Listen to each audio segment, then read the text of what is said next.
بسم اللہ الرحمن الرحیم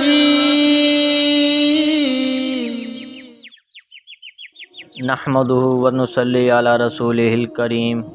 اما بعد فاعوذ باللہ من الشیطان الرجیم بسم اللہ الرحمن الرحیم الصلاۃ والسلام علیک یا رسول اللہ وعلی آلک واصحابک یا حبیب اللہ۔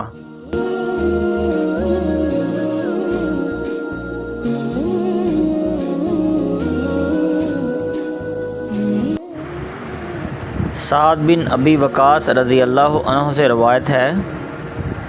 کہ رسول اللہ صلی اللہ علیہ وآلہ وسلم نے فرمایا، جس شخص نے مؤذن کی اذان سن کر یہ کلمات کہے وَأَنَّ أَشْهَدُ أَن لَا إِلَٰهَ إِلَّا اللَّهُ وَحْدَهُ لَا شَرِيكَ لَهُ وَأَشْهَدُ أَنَّ مُحَمَّدًا عَبْدُهُ وَرَسُولُهُ رَضِيَّتُ بِاللَّهِ رَبًّا وَبِمُحَمَّدٍ رَسُولًا وَبِالْإِسْلَامِ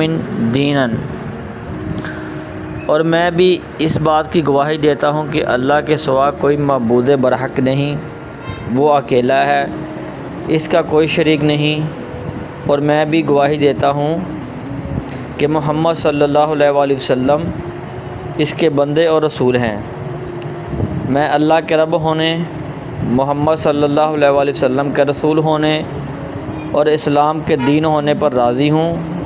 تو اسے بخش دیا جائے گا۔